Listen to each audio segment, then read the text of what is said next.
So the next game is going to be... It's going to be White-Ra against MaDFroG. Oh my god.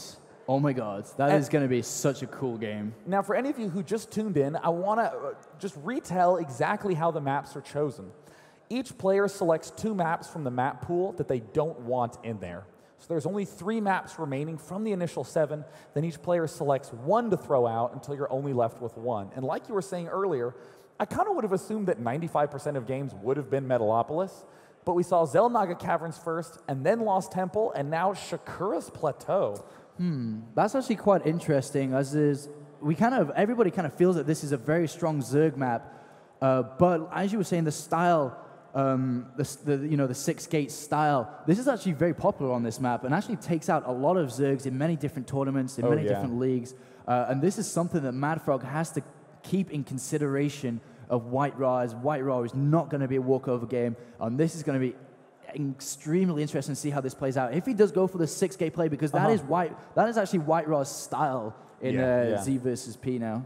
Now, the reason that both Apollo and I were very surprised by Shakura's Plateau is how Zerg players really, really love that map. Almost every Zerg I know, that is one of their absolute favorite maps to play on because of the incredibly long distances, because of the fact that you can defend your natural expansion so easily. It's a thin ramp, and it means you have high ground advantage. You can clog a bunch of spine crawlers there. You have a backdoor expansion. It's fantastic.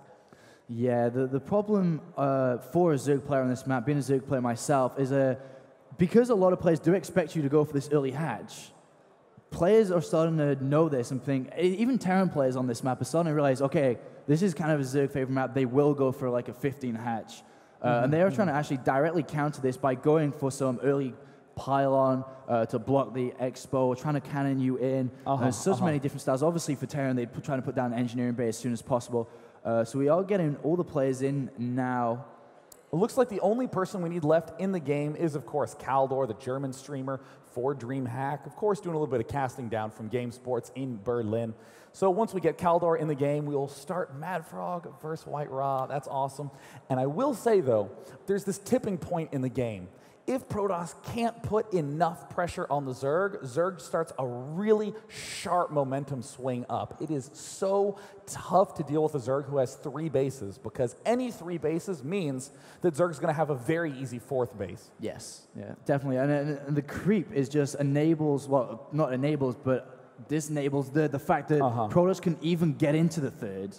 It is extremely hard because they try to get in and you can move units around easy. And as you were saying, especially on this map, as soon as you get your 3rd in a comfortable position, it's quite easy to get a 4th, and then even a 5th, depending on how the positions are. And for Protoss, it's kind of hard because it's a lot more slow and drawn out to get your bases later on.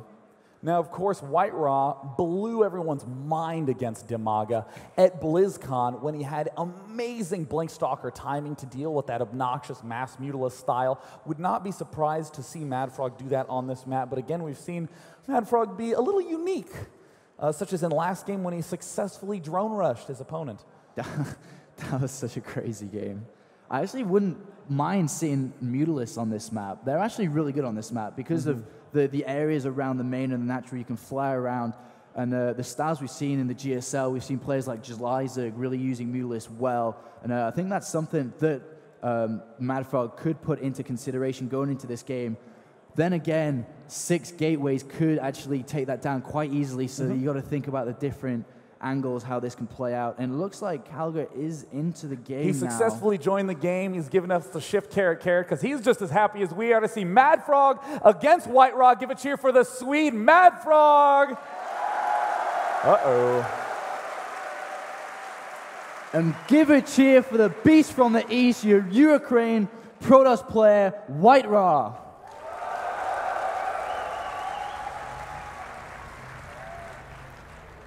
So it does look like we have White-Ra spawning in the top left position as the red Protoss in the bottom right.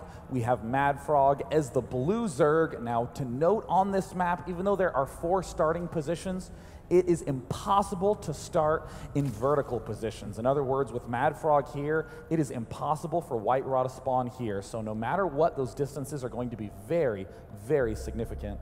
I know. I remember that when this map was first put into the map pool. I actually didn't know that for a long time. I kept playing. I'm like, why does he keep always spawning on the other side of the map? Why is he never next to me? And then after playing a few games, I'm like, oh, actually he only spawns on the other side of the map. So obviously both players do know this.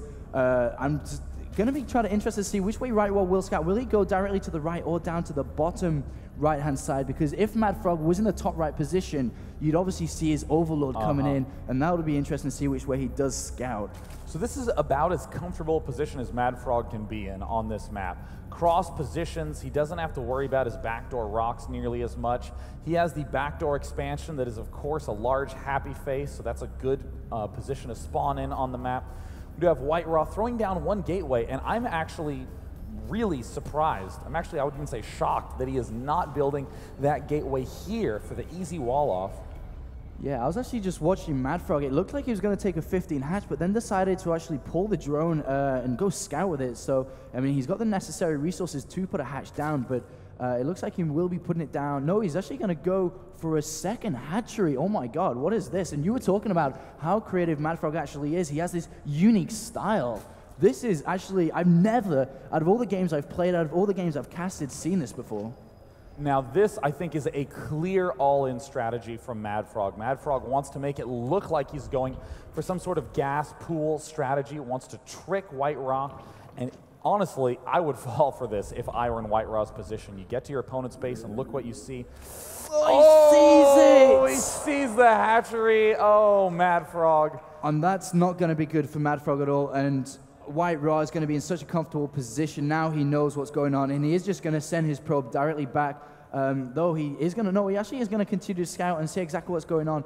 This is going to be interesting. It looks like MaDFroG is going to go for a lot of speedlings, and it's going to be interesting. I guess just the direct reaction to this for White-Ra is just to get a ton of sentries out and just completely block him off from entering the base. Yeah, now one thing to note, as much as I said that this hinted to an all-in and that would be a very smart all-in play, MaDFroG is by no means screwed because his hatchery has been found. I mean, hatches are good buildings to have. They give you larvae, your queens can make better use of them, they spread creep. So MaDFroG could just as easily take his expansion now that he has 3 hatches and do some insane low-tech unit counts. White-Ra's not taking his second gas. Looks like he's going for the pretty famous 1-gate core expand or even a 3-gate core expand. Yeah, and he looks like he is going to wall off on his ramp. But what I'm interested in with MaDFroG is the previous game when he played against Elfie is that he actually pulled drones off gas as soon as he had enough for speed. But he keeps them on, which kind of suggests to me that he might be, well, he does put the hatch down. This is really interesting to understand why he has got drones still mining gas. We're going to have to see how he plays this out. And he is going to go for an Evo chamber. Ooh, now this is a very interesting play by MaDFroG. It looks like he's going to be going for either a +1 carapace or a +1 attack upgrade for melee, and is going to rely on 3 hatcheries worth of Zerglings. And it looks like White-Ra with the very smart Stalker aggression moving in, going to try to pick off an Overlord. MaDFroG really doesn't have that many units out right now, and in particular is not quite done with Zergling speed, and that Overlord is getting close to dying, but no, it ends up escaping for a little while, so looks like he's going to do some zapping before he ends up heading back home. Yeah, speed is done now, so it's just about to be finished, so he will be able to kill this Stalker, and actually that's kind of huge.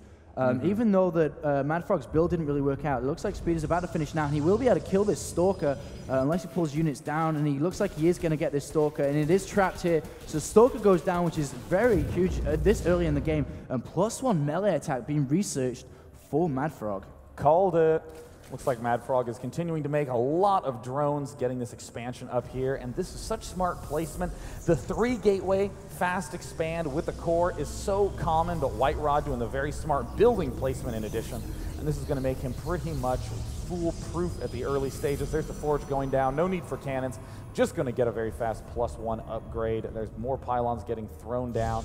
Expo coming up for White-Ra, and 1 gas at the expansion, but not 2. I'm actually trying to think what MaDFroG has been thinking throughout this game, and I'm pretty sure his intentions early on was to go for some kind of early cheese build where he could kill White-Ra straight away. And then his adaptation is so good. He's actually used the hatchery to increase his economy by pumping out drones, and he is actually not that bad. If we look at the income tab, he's actually in the lead as the probes are only just now been transferred down to here. So he's actually not behind at all by any means, and he has taken the destructible rocks down at the back, and there is no pylon for White-Ra to actually spot this. This could be quite huge. No, that would be terrible way to lose on this map. Very easy to lose this way as Protoss as well. It looks like there's finally the pylon going down from White-Ra. Wanted to keep those pulled in a little tighter until he had a little more comfort. Knew his opponent perhaps wasn't going Spire and then opted to throw down the pylon. So we will be able to check it in time. And in the meantime, MaDFroG is making lots of Zerglings.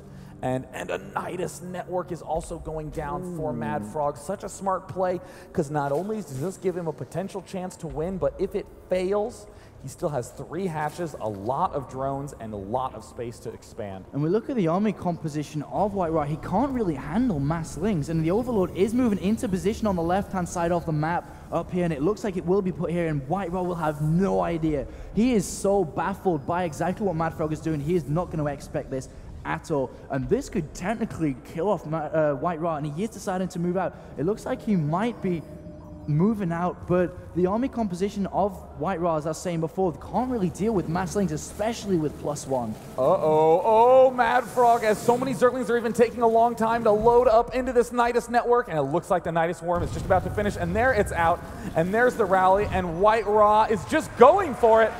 There's the play, there's an extra Nidus Worm going down, and oh no, White-Ra pulling back. MaDFroG sprinting in with all these lings. White-Ra is so much trouble right now, especially because he moved out with all his units. They were so far away in the middle of the map. He's having to pull all these units here, and there are so many lings. Oh my god. And the force fields are great, but I don't know if he can hold this. He's losing a lot of damage inside his base. All his production tabs are going down, and White-Ra could be losing this game. But this is a lot of Stalkers and Zealots already. As long as White-Ra can keep most of his gateways alive, he should be okay, but we see that about half of them have fallen. There's the third one that's going to fall, and White-Ra is slowly cleaning up this mess in his main, and whoopsie daisies, left a lot of Zerglings in the Nidus Worms. They will begin puking them out as quickly as they can. But there are so many Stalkers out right now for White-Ra, doing some amazing control, and with that +1 done, look at the amount of use he's getting out of those Stalkers. And he's actually managing to clear this up somehow. I don't know how he did it, but he is going to clean out this. And if he goes for a counterattack, I'm not sure if he will be able to hold this. He is getting a Hydrogen up, which is the brilliant reaction to get this Hydrogen up. As if he gets it up in time and gets Hydras out, he will be able to clean it up. But he does not have that much gas, because he pulled drones off so he could get a critical amount of lings. And White-Ra could be able to pull this back. Oh, White-Ra now moving forward with a very large force in the resource tab. We see that they're about even, but if we go to the unit counting station, we see that MaDFroG has more drones. Neither player actually has many workers at all, and we see nothing but lings being poured out of MaDFrog's base. He has extra queens up as well, 3 queens on 3 hatches, and here comes the big push from White-Ra, and those sentries in the back are going to be essential. Oh no, is he going to be able to get the force field off at the ramp? It looks like he is just sacrificing this expansion. Yeah, I mean, he has so many minerals. He's just slapped down 5 spine crawlers here to help defend against this. He knows that he hurt hurt White-Ra so bad, and he's got a Nidus in the back of the base as well. It's going to clean up, and it looks like this push from White-Ra needs to win. He's going to take down all these spine crawlers, and White-Ra needs to finish it here. What a crazy game. White-Ra's walled in his ramp. He's defended from the Nidus Worm attack, and there's all the 5 spine crawlers getting taken down. There are more Overlords falling. MaDFroG is supply blocked. Target fire on the Hydralisk Den, but it looks like he is trying to go all in, and there's another Nidus Worm going down. It's at about half health, and MaDFroG, oh no, finds a crack in this wall in, and it looks like this Nidus Worm is going to go down. Finishes. And there's the drones from MaDFroG. He is losing everything. This Nidus network is full of units, and he is trying everything he can to bust in there, and there's the queens coming in as well. And this looks like MaDFroG is going to lose this. Oh my god, White-Ra, you are so good. He manages to keep this alive and is just going to move around, find this hatchery at the top. But the thing is, he's losing so many probes now. Oh, what is going on? And honestly, there are no more probes left for White-Ra. MaDFroG looks like he's going to be ending up losing these queens, and it looks like White-Ra has just enough to be able to throw down an additional Nexus. But the one issue is that all these Zerglings are just sitting here in the Nidus network. Huge amounts of lings and drones. More Zealots getting warped in. MaDFroG trying to find some outlet for these lings. And it looks like that the forces of MaDFroG are going to be cleaned up. He has how many lings now?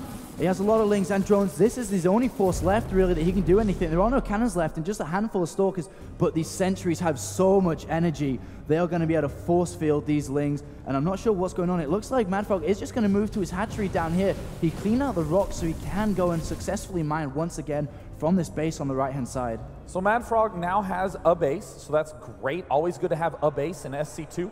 There's one Zealot going to scout up. Uh-oh, and he finds it. He has the last remaining expansion of his opponent pinpointed.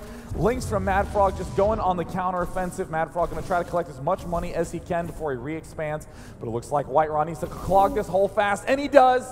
White-Ra only has 5 probes remaining. This is the last building, and the good game. Wow, White-Ra.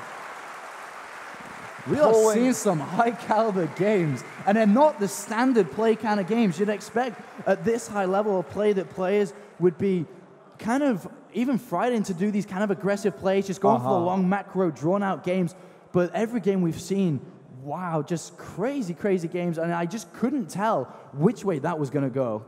Yeah, I mean, that really shows the power of an experienced Zerg player, where most of them would try to gather all their units together and face the obviously losing battle. MaDFroG just says, oh, well, I'll just have the free main, and takes out all of White-Ra's production, his main, almost all of his probes, forces White-Ra back into a corner, and most Protosses would have crumbled there, but again, White-Ra, known for playing thousands of games on the ladder, has seen pretty much everything that can be thrown against him and made that look so comfortable. The thing, what probably in practice games for MaDFroG, why that consistently worked over and over and why he thought that would be a good build to use on White-Ra is that I suspect that his Protoss players didn't block off the ramp on the natural. But White-Ra, being such a smart player, played so many games, walled off instantly, had a cannon there, and just completely nullified the attack. And he still had one base. Even though he lost his main, he had all these units. He was like, okay, I'm going to wall off on my natural, keep you away from my income while I go and destroy your base, because I know all your units are in mine, and I can just walk freely into yours.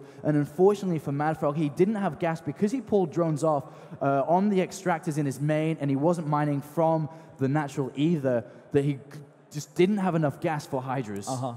Now, we will be jumping to the main stage in just a moment, but I wanted to update you on some of the other results that have come in from Group B, where we have OGS Top, NTT, Action Jesus, and Lucifron. So those results, our top was 1-0 against Action Jesus, Lucifron is 1-0 against NTT, and Action Jesus is 1-0 against NTT. So already NTT not comfortable in the 0-2 position of that group. And we have already seen these 3 games played from Group A. So whatever you do, don't go anywhere. We're going to head down to the main stage, and after a little break, we'll be back with more Group B action.